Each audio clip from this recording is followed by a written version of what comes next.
오늘 이 아침에 하나님께서 저와 여러분에게 주시는 말씀은 고린도전서 6장 1절로 20절 말씀으로 세상에서 가장 귀한 자 7-2강 두 번째 시간 함께 은혜 나누기를 원합니다. 구약에 보면 사사시대의 네 번째 사사가 드보라입니다. 사사시대에 그 시대에는 자기 옳은 대로 살아가는 시대에 부모가 딸에게 너는 하나님의 말씀으로 잘 자랐으면 좋겠다 이런 생각을 가지고 말씀을 많이 가르치는데 집중했던 것 같습니다. 드보라는 어릴 때부터 말씀의 훈련을 많이 받았던 것 같습니다. 그래서 하솔왕 야빈과 그의 군대 장관 시스라가 이스라엘을 괴롭힐 때에 드보라 여자 사사가 되어서 드보라 상수리 나무에 여전히 완전히 그러니까 백성들이 그들에게 재판을 받기 위해서 나왔더라.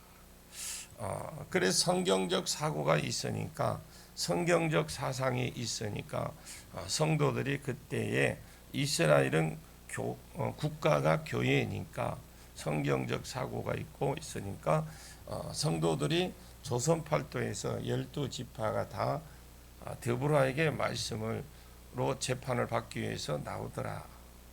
이런 인간이 예비되고 준비되고 또 그래서 성경적인 사고가 있고 사상이 있는 사람이 하나도 없느냐. 6절에도 계속해서 부끄러워 한 말이 나옵니다. 오늘 본문 6절을 보겠습니다. 형제가 형제와 더불어 고발할 뿐 아니라 믿지 않은 자들 앞에서 바울이 말하는 것은 쪽팔리라고 생각하는 것이 두 개입니다.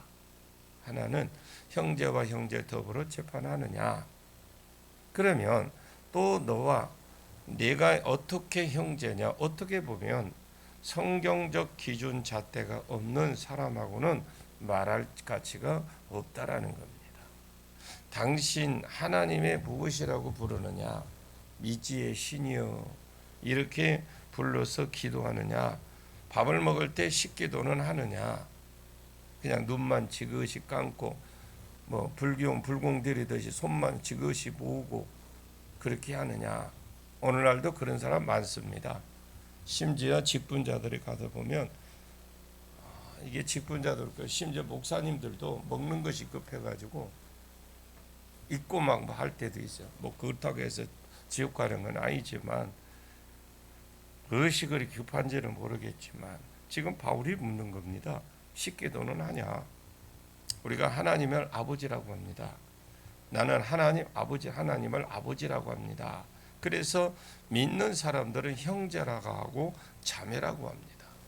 내가 어떻게 내 형제고 이렇게 하면 말이 안 되는 소리고 형제와 더불어 고발하느냐. 쪽팔린 줄 알아라. 형제가 형제를 고발하고 송사할 때 죄명이 붙여야 되는데 설마 저 사람 사기꾼입니다. 설마 저 사람 죽여야 됩니다.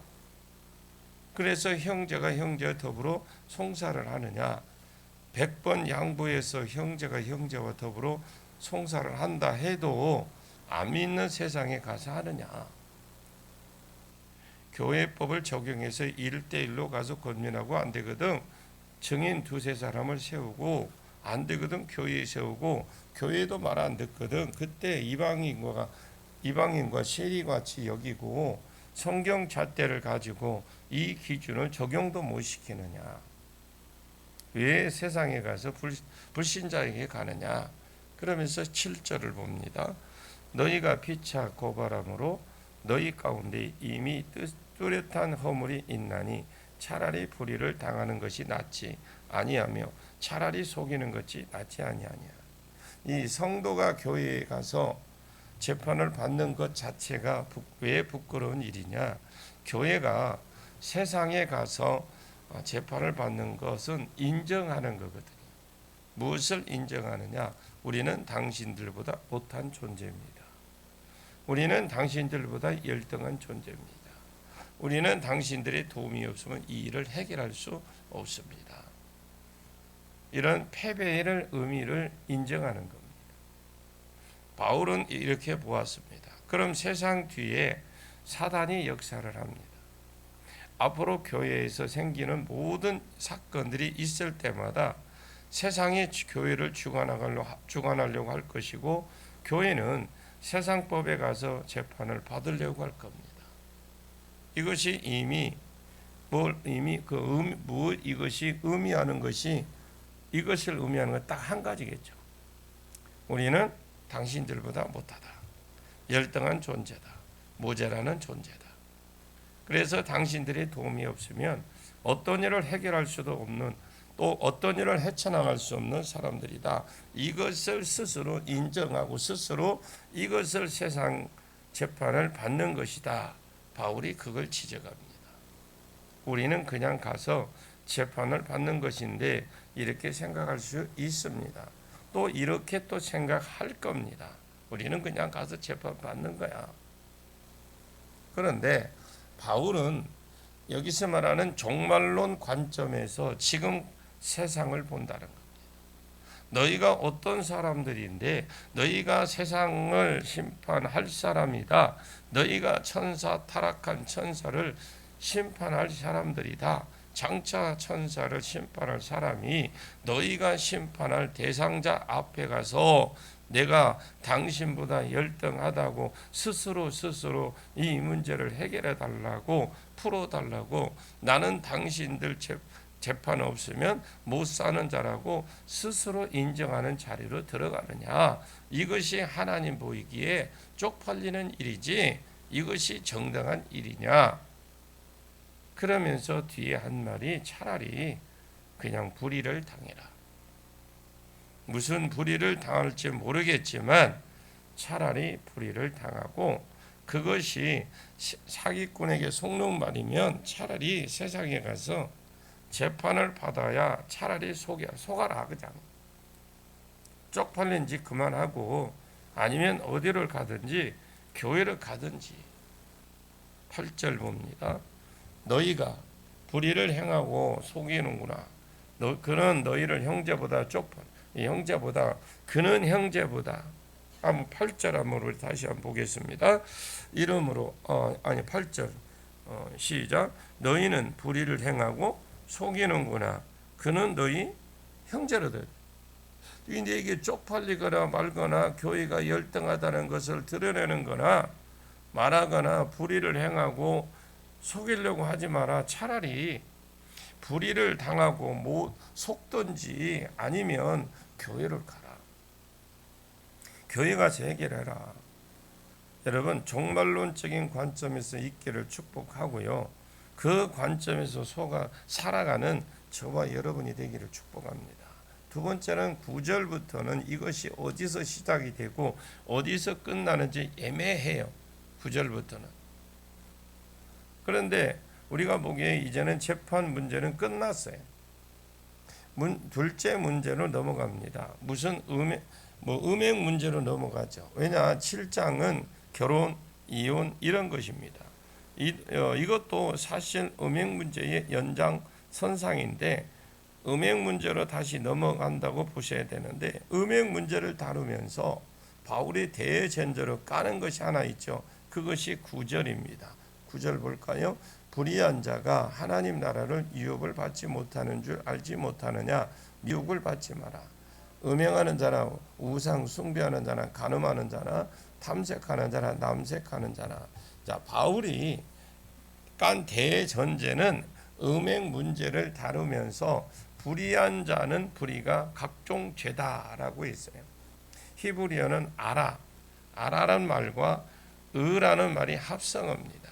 그래서 아는 부정사고, 그래서 의롭지 않는 자, 모든 죄가 뿌리입니다. 그러면 이 모든 죄를 짓는 자, 이것이 현재형으로 쓰였다고 볼 때에 모든 어떠다가 한번 넘어간 것이 아니겠죠. 계속해서 어떤 불의를 행하는 자들은 하나님 나라에 못 들어간다. 천국에 못 들어가면 구천에 떠도느냐 아니면 연옥에 가느냐, 이런 거 없으면 중간 없습니다. 지옥이라는 겁니다. 불의를 행하는 하나님 나라를 위협받지 못한다. 그러니까 우리가 하나님 나라를 우리가 받지를 못한다. 이것을 전제를 딱 깔아 놓았죠. 그럼 바울이 말하는 불의는 전부 다 성적인 문제입니다. 구절에 다 성적인 문제거든요. 음행하는 자, 우상 숭배하는, 간음하는 자, 탐색하는 자. 탐색하는 자는 이것이 성관계하는데 수동적인 자를 말합니다. 즉 동성애를. 동성애 중에서 여자 행세를 하는 사람들. 남색은 동성애 자 중에서 적극적인 자들, 남자 행세를 행하는 사람 말하는데, 그래서 탐색이나 남색은 다 동성애를 말합니다. 간음은 성행이고요. 우상숭배, 음행, 이것은 그때 당시에 고린도가 음란한 도시라고 했어요. 그러면 고린도에서 일어나는 거의 모든 성행이 우상하고 관계가 있다라는 거예요. 자, 에베소 사람들은 아데미를 섬깁니다. 이 아데미는 풍류와 생산의 신입니다.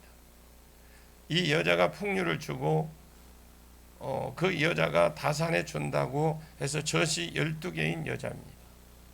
신전 창녀들과 신전 창남들과 그룹 음란을 합니다. 술에 만취가 된 상태에서 시작이 되면 이것이 시작이고, 모든 에피시안들이 아데미 신전에서부터 성관계가 시작이 됩니다. 이것이 5월 한 달 동안 계속됩니다. 한마디로 말하면 그냥 음란 파티라고 보시면 되죠. 고린도는 아포로티테인데, 아포로티테는 우리가 말하던 것처럼 사랑의 비너스라는 거죠. 이 신전에서 여사제 1000명하고 계속 고린도 안에서 성관계가 풀어지는 거죠. 그래서 우상 숭배를 말하고 있는 것이고, 그러면 고린도에 많은 무리들이 있을 수 있지만은 지금 바울이 구절에서 못한 거는 성적인 죄를 말합니다. 왜? 도시 자체가 음란하기 때문에. 그래서 10절은 그 외의 도덕적인 것들을 빼놓은 것들인데, 10절 봅니다. 도적이나 탐욕을 부리는 자나 더 가지고 더 가지려고 하느냐. 자, 예를 들어서 더 가지려고 하니까 고리대금이나 승부조작이나 이런 것들을 하겠죠. 술 취하는 자, 술에 만취가 되어서 고성방가하거나 사람을 때리거나 이렇게 하는 사람, 욕하는 사람, 모욕하고 욕하고 비난한 사람을 말합니다. 요즘으로 치면 인터넷에 보면 댓글, 악성 댓글 이런 것들이겠죠. 그리고 속여 빼앗는 자들이니까 사기꾼, 이런 사람들 하나님 나라 위협으로 받지 못한다. 다시 이 전제를 깔아놓은 겁니다. 그래서 모든 불의한 자들을, 특히 고린도니까 대부분의 죄를 어디에 음행에 둔 거죠. 이런저런 음란한 자들과 그 외에 도덕적인 죄를 반복해서 짓는 것들은 천국에 못 간다. 이렇게 아주 그냥 말뚝을 박아버리는 거죠. 이것이 여기만 나온 것이 아니고 예배소에도, 요한계시록에도 이런 가르침이 엄청 많습니다. 9절에 불의한 자가 하나님 나라를 위협을 받지 못하는 줄 알지 못하느냐. 미혹을 받지 마라. 여기에 미혹하는 사람이 있다라는 겁니다. 누가 자기 몸 안에 쓰는 사탄이 믿음으로 가는 것이다. 자, 누가 자기 몸 안에 쓰는 사탄이 믿음으로 가는 것이다. 그런 것 없다. 몸 밖에서는 거짓 선생들이 예수만 믿으면 무슨 짓을 해도 천당 간다. 그냥 말도 안 되는 소리를 가르치고 있더라는 거죠. 여러분, 내가 넘어질 수 있어요. 우리는 권면하는 거 아닙니다. 사람이니까 넘어질 수 있잖아요. 넘어지고 일어나야지. 계속해서 그렇게 간다면 그것은 분명히 내가 신앙부터 다시 점검을 해봐야 됩니다. 진짜 믿는 사람인지부터 시작해서 다시 출발을 해야 됩니다. 그것이 안 믿는 자일 가능성이 더 많아요. 넘어지면 일어나야 되는데 못 일어나면 내 신앙, 자기가 자기 신앙을 점검해 봐야 돼. 만약에 진짜 믿는 자라면 하나님은요 때려서라도 끌고 모실 겁니다. 그래서 미혹당하지 않는 것이 중요하고, 이런 성적인 죄나 10절에 나오는 도덕적인 죄에 말리는 것들은 계속해서 거기에 흡사하고 말린다면, 계속해서 그런 짓을 하는 사람들은 하나님 나라를 유업을 받지 못한다. 이렇게 아예 그냥 말뚝을 딱 박아버리죠. 그러니까 11절을 봅니다. 너희 중에 이와 같은 자들이 있더니 주 예수 그리스도의 이름과 우리 하나님의 성령 안에서 씻음과 거룩함과 의롭다함을 받았느니라. 옛날에 고린도의 불신자 때 이런 사람들이 우글우글했겠죠. 고린도 교회 안에도 이전에는 너희 중에 이와 같은 자들이 있었다라는 거죠. 9절에 음행하는 자는 동성애 자, 이런 자들을 있었을 것이고, 10절에 도덕적인 죄에 말려들었던 사람들이 있을 것이고, 아니 대부분이 그런 사람들이에요. 안 믿었을 때 무슨 죄를 안 했겠습니까? 그러면 주 예수 그리스도의 이름과, 이 말은 예수님이 십자가에서 해놓으신 일을 근거로 해서 세례를 받았다라는 거죠. 그 뒤에 씻음이라는 말이 있습니다. 이 씻음은 죄 씻음을 가리키는데 세례 받을 것을 표현하는 겁니다. 그래서 예수 그리스도의 이름과 우리 하나님의 성령 안에서 사람이 새 사람으로 변화되는 것을 두 가지가 있어야 됩니다. 예수 그리스도가 십자가에서 이루어 놓은 대속, 이것을 믿는 믿음 안에서 세례를 받는 것, 그리고 세례 받는 과정 가운데 성령의 역사, 믿어지는 과정 가운데에 역사하신 성령과 세례 받는 가운데에 예수와 연합하게 하시는 이 성령의 역사, 이 두 가지 때문에 거룩함과 의롭다함을 받았다. 이미 너희가 새 사람이 되었다라는 겁니다. 그래서 새 사람이 되었다라는 걸 강조를 또 하는 거 있죠. 선물을 받았고 의롭다함을 받았고 똑같은 말이거든요. 의롭다함이나 선물이나. 너희가 예수님의 십자가 덕분에 성령의 믿어지게 하심 덕분에 새 사람이 되었다. 이렇게 강조를 하는 겁니다. 12절을 봅니다. 모든 것이 내게 가하나 바울이 모든 것이, 한번 12절 볼까요? 같이 읽습니다. 모든 것이 가하나 다 유익한 것이 아니요 모든 것이 내게 가하나 내게 무엇이든지 얽매이지 아니하리라. 여기 보니까 모든 것이 가하나 내게 가하나, 바울은 음행 문제를 다루면서 자기 기준을 말해요. 왜냐하면 다른 사람을 말하면 그렇고 그러잖아요. 누가 한 사람 찍어서 하면. 그러니까 자기를 가지고 기준을 줍니다. 이것이 자랑하는 것이 아니라 그냥 따라 하라는 거죠. 나처럼 해라, 이런 말을 하는 거죠. 모든 것이 가하나, 바울은 어떤 죄 문제에 있어서 자기 기준에 있었습니다. 그 기준, 모든 것이 우리가 하려면 다 할 수 있습니다. 술 먹고 고성방가 안에서 그렇지 하려면 안 할 사람 별로 없어요.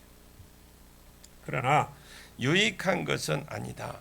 우리가 모든 것이 다 할 수 있지만 유익한 것 아니다. 그래서 바울은 어떤 일을 하느냐야 안 하느냐, 무엇으로 따졌느냐, 이것이 나에게 유익이 되느냐 안 되느냐, 이걸 가지고 따집니다. 불의한 자는 천국에 못 간다. 천국 가는데 유익하느냐, 상 받는데 유익하느냐, 영생하고 관계된 일이냐, 내가 천국에 들어가는데 도움이 되는 일이냐, 상 받는데 도움이 되는 일인가, 착하고 충성된 종아라고 소리를 듣는데 내가 할 수도 있고 안 할 수도 있는 것이 유익한 일인가, 기준을 삼아서 하기도 하고 안 하기도 했다라는 거죠. 그러므로 모든 것이 내게 가하나 내게 무엇이든지 얽매이지 아니하리라. 바울은 중독성이 쩔여서 자기를 속박하고 얽어매는 것은 안 했다라는 거죠. 이것이 바울의 기준이라고 보시면 되고, 예를 들어서 내가 주일을 하려고 하는데 이것 때문에 하기 싫다. 지금 하나님이 어떤 일을 알았는데 나는 지금 이것을 해야 되는데 그래서 하기 싫다. 그러면 끊었다라는 거죠. 예를 들면 TV에서 드라마가 보는데 내가 지금 하나님은 내게 교회 가서 기도 좀 해라 말씀하는데 나는 지금 막 드라마에 빠져서 지금 보고 있다. 그런데 성령은 자꾸 말씀하지. 지금 네가 이거 볼 시간이냐? 기도할 때지. 내가 지금 드라마 보고 입 벌리고 헤헤 하고 호호하고 있을 때냐? 가기 싫어 하면서 손가락 운동 중이야. 주일 예배 갈 시간이 되었다. 이것이 멈춰지지 않아. 어떻게 해야 되느냐? 바울은 자기도 모든 것을 할 수 있다 이 말입니다. 자기도 전제로 그러나 자기 기준을 두고 있는 건데 두 가지입니다. 이것은 내게 유익이 되느냐, 둘째 이것이 나를 얽매이나 아니면 내가 자유한 가운데 할 수 있는 것을 보아서 나를 너무 얽매이면 안 해버렸다라는 거예요. 아유, 골프 치러 가야 되느냐, 축구를 차러 가야 되느냐, 자꾸 이런 생각이 든다. 그것이 아니다. 그러면 바울은 그걸 딱 잘라버렸다라는 거죠. 그런데 고린도 교회에 많은 도덕적인 죄도 있지만 지금 바울이 다루려고 하는 것이 성적인 죄입니다. 그런데 처음부터 딱 성적인 죄로 말을 안 하고 우상을 거기에 끼워 넣기 때문에 사람들이 이것이 성적인 죄에 대해서 말을 하려고 하는지 모르고 있었다라는 거예요. 그래서 8절과 9절이 새로운 시작인지 눈치채는 사람이 별로 없었다. 성적인 죄를 말을 하려고 하니까 8절과 9절의 말을 끼워 넣은 것을 사람들이 무슨 말이니 그 전제로 한 것을 모르고 끼워 넣은 걸 몰랐다. 그러나 대전제를 깔았지만 사실은 성적인 죄를 다루려고 했던 것입니다. 그러면 고린도 안에 왜 성적인 죄가 많았느냐? 13절 때문에 그렇습니다. 13절 볼까요? 음식은 배를 위하여 있고 배는 음식을 위하여 있으나 하나님은 이것저것 다 폐하시리라. 몸은 음란을 위하여 있지 않고 오직 주를 위하여 있으며 주는 몸을 위하여 계시느니라. 어릴 때부터 이런 말을 계속 듣고 자라온 고린도 성도들이 나중에 예수를 믿고도 이런 생각이 그냥 몸에 절여져 있다는 거죠. 그래서 다 그렇지는 않겠지만 많은 고린도에서 음행이 이루어졌다는 겁니다. 왜? 저급한 몸, 우리로 치면 우리가 저런 사상은 없지만 썩어지면 없어질 몸, 건강할 때 먹고 싶은 거 먹는 것 하고 싶은 거 하는 것이다. 이런 사상이 교회 안에 자연스럽게 흘러 들어왔어요. 그런데 바울은 음식은 배를 위하고 배는 음식을 위하여 있나니 하나님은 이것저것 이것 이 앞에 있는 말과 저 뒤에 있는 말을 다 폐하시리라. 그러면서 이것은 마귀가 심어놓은 가르침이다라는 거예요. 이것은 세상이 또 세상을 망하는 대로 끌고 가기 위해서 누가 심어놓은 것이다. 이것은 마귀가 세상을 넘어뜨리려고 마귀가 교회를 넘어뜨리기 위해서 세워놓은 이론이기 때문에 하나님은 이것저것 하나님이 세운 것이 아니면 다 폐하버리겠다라는 거예요. 하나님은 이것저것 다 폐하시리라. 바울은 뭐라고 가르치느냐? 몸은 음식을 위하여 있는 자가 아니다. 몸은 내가 어떤 성관계 해결하기 위해서 성욕을 풀기 위해서 있는 것이 아니라는 겁니다. 하나님의 영광을 위해서 있는 것이다. 내 몸은 내가 시국이 일어날 때 먹고 내가 성욕이 일어날 때 풀라고 내 몸을 주신 것이 아니다. 내 몸은 네가 진짜 11절에 있는 그대로 예수 그리스도를 인하여 거룩함을 입었다면, 새 사람이 되었다면 내 몸은 하나님의 영광을 위해서 있는 것이다. 그렇게 살 때 하나님도 내 몸을 위하여 있다. 몸은 열등한 것이 아니다. 하나님도 몸을 위해, 내가 내 몸으로 하나님을 위한다면 하나님도 내 몸을 위하신다.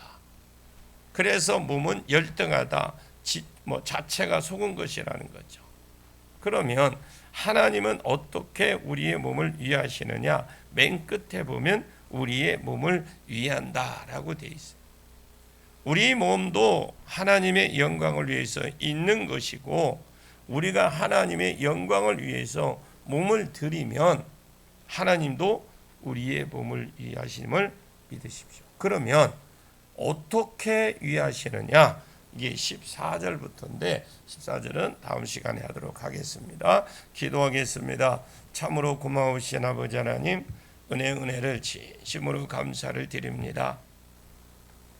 하나님, 이 시간도 우리에게 주어진 사명 잘 감당하고 오늘은 거룩하고 복된 주님의 날, 온종일 주님 앞에 있을 겁니다. 마리아처럼 주님 발 앞에 있기를 원하니 주여 우리에게 하시고자 하는 말씀, 또 우리의 그 말씀 듣고 지식으로 쌓는 것이 아니라 나가서 말씀대로 살아가고 순종하며 복음을 전하는 자로 나가는 그러한 방향으로 나갈 수 있는 귀한 종들이 되게 해 주옵소서. 감사와 영광 드리며 예수님의 이름으로 간절히 기도하옵나이다. 아멘.